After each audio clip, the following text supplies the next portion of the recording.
Monsieur le Président, Monsieur le Secrétaire général, Mesdames et Messieurs, chefs d'État et de gouvernement, il y a environ une semaine, j'étais de l'autre côté du monde, au Vietnam. Un pays jadis ensanglanté par la guerre. Et j'ai rencontré quelques anciens combattants américains et vietnamiens. Et j'ai vu que des objets de la guerre étaient là, échangés, des journaux et autres. Il était extrêmement émouvant de voir les réactions. Et tout ceci est le fruit d'un travail acharné pendant 50 ans des deux côtés pour penser les plaies de la guerre et pour décider de travailler ensemble en faveur de la paix et d'un avenir meilleur. Rien de ce voyage n'était inévitable. Pendant des décennies, il aurait été inimaginable qu'un président américain soit à Hanoï avec des dirigeants et annonce un engagement de haut niveau pour un partenariat de longue date, de longue durée avec le pays. Mais ceci montre bien que notre histoire n'a pas besoin de nous dicter notre avenir. Avec les efforts voulus, avec le leadership nécessaire, des adversaires peuvent devenir des partenaires. Il est possible de surmonter des défis, il est possible de penser de profondes plaies. Ne l'oublions jamais. Lorsque nous décidons de travailler ensemble, lorsque nous reconnaissons les espoirs partagés par l'humanité, nous avons entre les mains le pouvoir d'inverser l'arc de l'histoire. Et nous avons une nouvelle fois la chance d'être à la croisée des chemins. Mais le monde entier nous regarde. En tant que président des États-Unis, je comprends le devoir de mon pays, le devoir d'avoir un rôle moteur dans ce moment.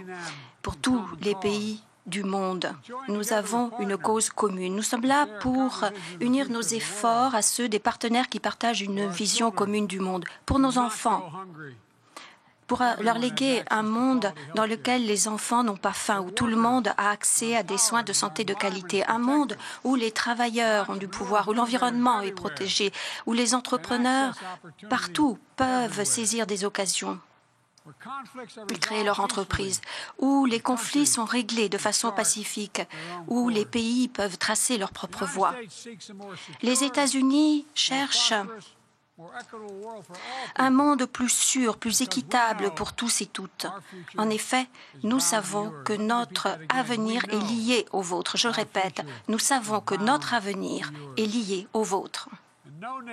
Et aucun pays ne peut relever les défis d'aujourd'hui tout seul. Les générations qui nous ont précédés ont créé l'Organisation des Nations Unies, ainsi que des organes multilatéraux et des institutions financières internationales pour relever les défis du jour. Nous savons que ces institutions n'étaient pas parfaites, elles ne l'ont jamais été, elles ne sont pas parfaites, mais en œuvrant de concert, le monde a indéniablement progressé pour améliorer le quotidien de chacun. Il s'agissait de se relever après les conflits. Aujourd'hui, 1 milliard de personnes vivent dans la pauvreté. Nous avons renforcé l'accès à l'éducation pour des millions d'enfants. Nous avons sauvé des dizaines de milliers de vies qui sinon auraient été perdues du fait de maladies pouvant être traitées comme le paludisme, la rougeole, la tuberculose et autres. Nous voyons que les décès dus au VIH-Sida ont chuté considérablement. Plus de 55 pays ont conjugué leurs efforts, sauvant ainsi plus de 25 millions de vies. Ceci témoigne bien de tout ce que nous pouvons faire ensemble. Nous assumons des défis considérables. Et c'est là un appel qui est lancé à chacun d'entre nous pour que nous accélérions ces progrès, pour que personne ne soit laissé de côté. Cette organisation que nous avons construite ensemble à la fin de la Deuxième Guerre mondiale est le témoignage des progrès que nous pouvons accomplir. Et les États-Unis sont déterminés à appuyer cette mission. Nous sommes fiers de rejoindre l'UNESCO et nous reconnaissons également que pour relever les défis du jour, les institutions vieilles de plusieurs décennies doivent être adaptées pour maintenir la paix dans le monde. Nous devons avoir plus de leadership, renforcer les capacités qui existent partout, qui doivent être réunies, notamment pour des régions qui étaient exclues, et ceci pour relever les défis plus complexes et plus interconnectés. Nous devons veiller à ce que nous aidions tout le monde partout, pas simplement quelques personnes ici et là. En gros, le XXIe siècle,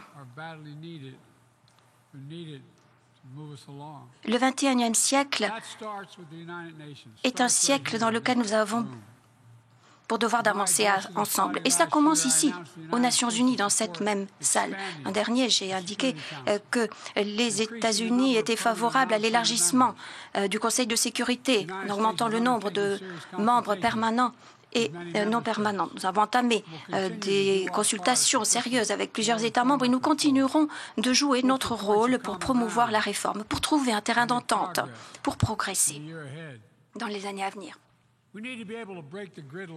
Nous devons pouvoir sortir de l'impasse, une impasse qui trop souvent hypothèque le processus et bloque tout consensus au Conseil. Nous avons besoin d'écouter davantage de voix, davantage de perspectives à la table des négociations. Les Nations Unies doivent continuer de préserver la paix, de prévenir les conflits et d'apaiser les souffrances humaines. Et nous sommes heureux de voir que des nations sont prêtes à faire de nouvelles percées, à avoir un rôle moteur différemment. Par exemple, en Haïti, la communauté des Caraïbes a facilité le dialogue au sein de la communauté et de la société haïtienne. Je remercie le président du Kenya qui a été prêt à jouer un rôle moteur dans le cadre de la mission. Le Conseil de sécurité devrait autoriser une mission dès maintenant. Les Haïtiens ne peuvent plus attendre. Nous sommes, de façon générale, aux États-Unis, prêts à faire en sorte que les institutions soient plus efficaces, plus inclusives, répondant davantage aux défis. Par exemple, nous prenons des mesures pour renforcer la Banque mondiale, pour élargir son financement à des pays à revenus faibles ou intermédiaires, afin de promouvoir la réalisation des objectifs de développement durable et afin de mieux relever les défis interconnectés tels que la fragilité, les changements climatiques. Avec une nouvelle présidence à la Banque mondiale, les changements avancent déjà. Le mois dernier, j'ai demandé au Congrès américain de débloquer davantage de fonds pour avoir un financement de 25 milliards de dollars. Et avec le G20, il s'agit aussi de mobiliser davantage de financement collectivement pour donner une véritable impulsion à ce financement de la Banque mondiale. Nous avons là parmi les meilleurs outils qui soient pour mobiliser des investissements transparents d'excellente qualité dans les pays en développement. Et donc, réformer les institutions peut vraiment changer la donne dans cet état d'esprit. De la même façon, nous proposons de faire en sorte que les pays en développement aient vraiment leur mot à dire dans la représentation du FMI. Nous allons continuer d'essayer de réformer l'Organisation mondiale du commerce pour préserver la transparence, la concurrence, l'état de droit, l'ouverture. Et dans le même temps, il s'agit aussi de pouvoir tenir compte des impératifs contemporains, une transition énergétique propre, la protection des travailleurs, une croissance durable. Ce mois-ci, nous avons renforcé le G20, qui est une enceinte vitale, en accueillant l'Union africaine comme membre permanent. Nous renforçons, nous améliorons nos institutions. C'est ce que nous devons faire. Nous devons également forger de nouveaux partenariats, nous attaquer à de nouveaux défis. Les nouvelles technologies telles que l'intelligence artificielle offrent un potentiel colossal, mais constituent aussi un péril colossal. Nous devons être absolument certains qu'elles soient utilisées pour saisir des occasions et non pas comme armes d'oppression. Aujourd'hui, les États-Unis s'attachent de par le monde à renforcer des règles pour que l'intelligence artificielle et les technologies correspondantes soient sûres avant d'être offertes au public. Il faut que nous régissions ces technologies, il ne faut pas qu'elles nous régissent, nous gouvernent. Et je suis déterminée à coopérer avec cette organisation et d'autres organisations internationales et directement avec des dirigeants de par le monde, y compris avec nos concurrents, pour exploiter véritablement le pouvoir de l'intelligence artificielle pour le bien, pour protéger nos citoyens face à des risques marqués. Il faudra que nous agissions tous et il va falloir que nous nous attelions tous à cette tâche pour bien faire les choses. Dans chaque région du monde, les États-Unis mobilisent des alliances solides, des partenariats. Nous menons une action collective pour proposer de nouvelles solutions à nos défis communs. Dans l'hémisphère occidental, par exemple, nous avons réuni 21 nations pour appuyer la déclaration de Los Angeles sur la protection des migrations. Nous avons ainsi lancé une solution régionale pour régler des défis régionaux, pour mieux faire appliquer les lois et pour mieux protéger les droits des migrants. Dans l'Indo-Pacifique, avec notre partenariat, le Quad, l'Inde, l'Australie, le Japon, nous essayons de progresser concrètement pour les habitants de la région. Cela va de la sécurité maritime au vaccin. Pas plus tard qu'hier, j'ai eu 2 consultations et des efforts diplomatiques et ainsi nous avons réuni des dizaines de pays pour nouer un nouveau partenariat en matière de coopération afin que les pays de la côte atlantique puissent mieux coopérer en matière de sciences et de technologies, de protection de l'environnement et du développement économique durable. Nous avons ainsi réuni plus de 100 pays, une coalition internationale également contre le fentanyl et les drogues synthétiques pour réduire le coût humain réel de ces stupéfiants. Et alors que certains éléments et certains dangers franchissent les frontières, nous faisons tout pour protéger notre population grâce à différents réseaux. Nous avons également organisé le sommet pour la démocratie pour renforcer les institutions démocratiques, extirper la corruption, la violence. Et nous voyons que des gouvernements démocratiquement élus ont été destitués, renversés dans différents pays d'Afrique ailleurs. Or, la démocratie est importante aujourd'hui plus que jamais. Nous sommes aux côtés de la CEDEAO, de l'Union africaine et d'autres organisations internationales qui appuient le droit constitutionnel. Nous n'allons pas battre en retraite face à nos valeurs. Nous défendrons la démocratie, notre meilleur outil pour relever les défis auxquels nous faisons face de par le monde. Mais pour montrer comment notre démocratie peut aider, il faut qu'elle soit utile pour le quotidien de chacun. Nous investissons, par exemple, dans les infrastructures, dans les pays à faible revenu, à revenu intermédiaire, notamment en Asie du Sud-Est et en Afrique. Il y a là un potentiel considérable et nous pouvons mobiliser le secteur privé à un financement colossal. Nous sommes prêts à partager avec les partis pour mobiliser 600 milliards de dollars avec nos partenaires du G7. Nous mobilisons déjà des milliards et nous essayons de lancer une course pour aller au sommet. Nous investissons également dans les DPI et nous aidons les pays à ne pas tomber dans un surendettement. Nous essayons d'optimiser l'impact de notre investissement collectif pour avoir des résultats conséquents dans de nombreux pays et dans de nombreux secteurs. Par exemple, en Afrique, dans le port de l'Angola jusqu'à la RDC, sans oublier la Zambie, nous renforçons la connectivité, nous renforçons les échanges commerciaux et la sécurité alimentaire en Afrique. De la même façon, nous lançons des efforts remarquables avec le G20 pour connecter l'Inde à l'Europe en passant par la Jordanie, Israël, les Émirats arabes unis. Nous allons renforcer les possibilités d'investissement entre les deux continents. Tout ceci s'inscrit dans le cadre de nos efforts pour créer un Moyen-Orient plus durable, plus solide. Et cela montre bien comme la normalisation et les contacts économiques d'Israël avec ses voisins a toute son importance alors même que nous essayons de promouvoir une paix juste et durable entre les Israéliens et les Palestiniens avec 2 États pour 2 peuples. Que les choses soient claires. Aucun de ces partenariats ne vise à repousser tel ou tel tel pays. Il s'agit plutôt de notre vision stratégique pour un avenir commun. S'agissant de la Chine, que les choses soient claires, nous ne changeons pas de position. Nous cherchons à gérer de façon responsable la concurrence entre nos pays pour ne pas tomber dans le conflit. Je l'ai dit et je le répète, nous ne sommes pas dans la politique de la dissociation, mais dans la politique de la diminution des risques. Nous insistons sur la liberté de navigation, la liberté aérienne. Il faut travailler sur pied d'égalité sur le plan économique, mais nous sommes également prêts à travailler avec la Chine dans le cadre de notre effort commun sur différentes questions, comme nous l'avons déjà fait. Et c'est surtout crucial pour lutter contre l'accélération de la crise climatique. Nous la voyons partout, avec des canicules records aux États-Unis, en Chine, des feux de forêt qui ravagent l'Amérique et l'Europe, une sécheresse historique dans la Corne de l'Afrique, des inondations catastrophiques et tragiques en Libye.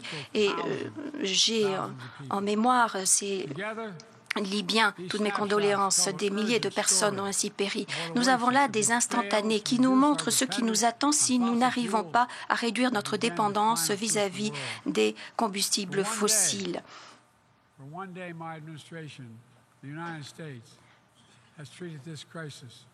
Mon gouvernement et les États-Unis se sont attaqués à cette question dès mon entrée en fonction. Et nous le faisons tous les jours. Pour les États-Unis et pour le monde entier, j'ai signé une loi historique pour lutter contre la crise climatique, pour conduire le monde vers un avenir non polluant. Il s'agit aussi de mobiliser un financement climatique. Il faut aider les pays à atteindre les objectifs climatiques, à s'adapter à l'impact du changement climatique. Et aujourd'hui, le monde est en passe d'honorer les promesses de l'accord de Paris, 100 milliards de dollars pour le fonds pour le climat, mais nous avons besoin de davantage d'investissements, pour aider les pays, notamment pour les pays qui sont les moins émetteurs de CO2, mais qui souffrent le plus, comme par exemple les îles du Pacifique. Les États-Unis coopèrent avec le Forum des îles du Pacifique pour renforcer la résilience, l'adaptation à l'impact climatique, tout en essayant de nouer de nouveaux partenariats pour relever les défis de tous bords. Nous avons une coalition qui a permis de mobiliser des millions de communautés et de souscrire des milliers d'engagements. Il s'agit aussi de créer un marché non polluant dans différents domaines, les transports, le ciment, etc. Il s'agit aussi de lutter pour le climat en aidant les agriculteurs à trouver des solutions pour que nos denrées alimentaires soient plus résistantes face aux chocs climatiques. Plus de 150 pays ont noué de nouveaux accords contre le méthane et pour réduire également les CO2. Nous sommes engagés à réduire de 30% le CO2. Nous devons être à la hauteur de nos ambitions alors que nous essayons d'atteindre les ODD d'ici à 2030. Cet objectif a été adopté en 2015 aux Nations Unies. C'est une feuille de route pour améliorer la vie de par le monde. La triste vérité, c'est que malgré une décennie de progrès, le monde a perdu du terrain ces dernières années compte tenu de la Covid, des conflits et des différentes crises. Les États-Unis sont déterminés à jouer leur rôle pour remettre le train sur les rails.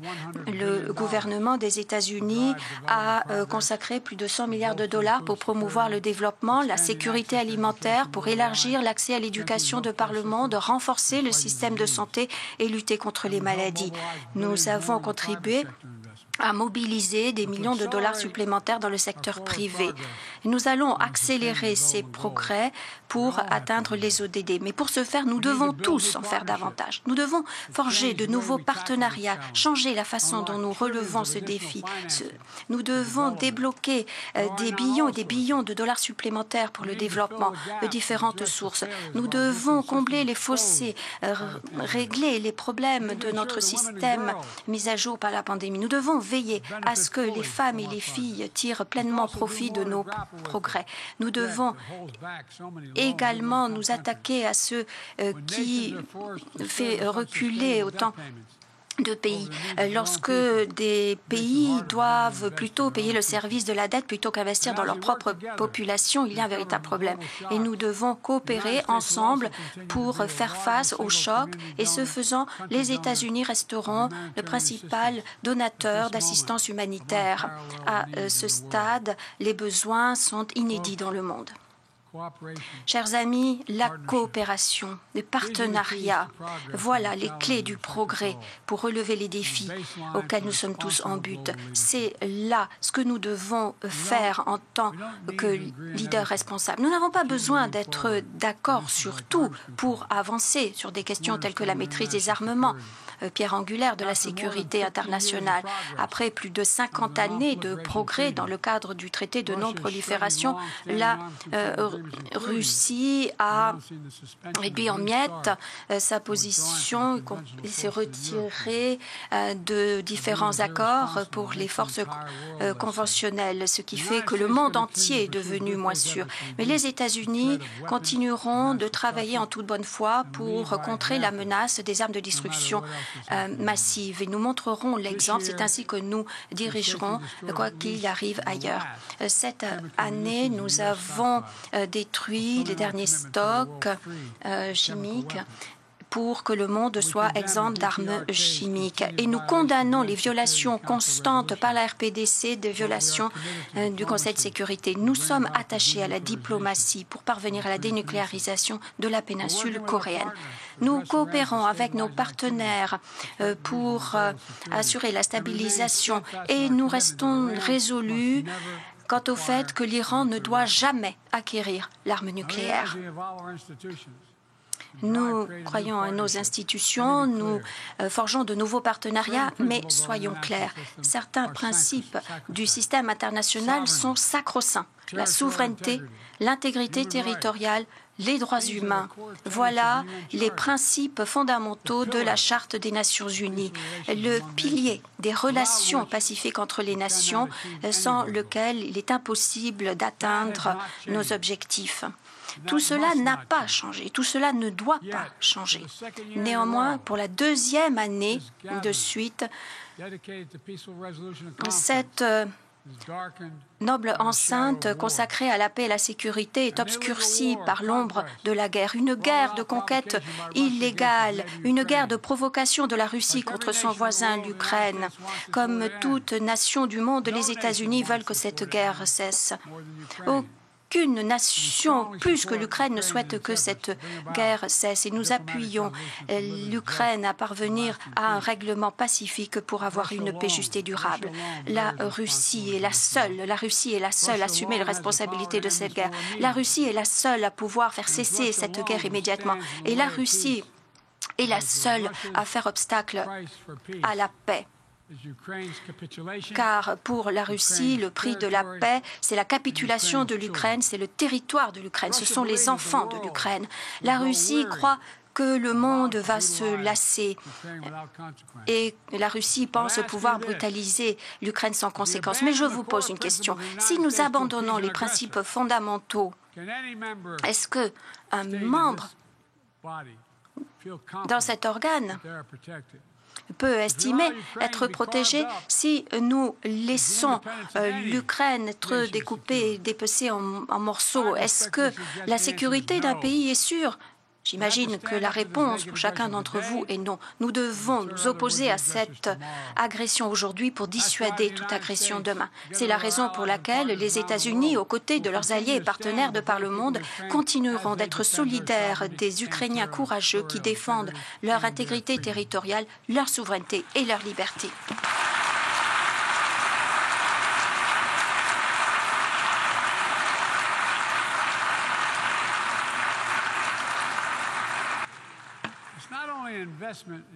Ce n'est pas simplement un investissement dans l'avenir de l'Ukraine, c'est un investissement dans l'avenir de chaque pays pour avoir un monde régi par des règles de base applicables à toutes les nations. Il faut faire respecter le droit de toute nation, qu'elle soit grande ou petite. La souveraineté, l'intégrité territoriale. Voilà les fondations mêmes de cette noble organisation. La Déclaration universelle des droits de l'homme est l'étoile qui nous guide. On ne saurait la sacrifier. La Déclaration universelle des droits de l'homme, il y a 75 ans, a incarné un espoir collectif. Elle a été acceptée par l'ensemble de l'Assemblée générale. Les droits de cette déclaration sont élémentaires. Ce sont des droits qui s'inscrivent dans la durée.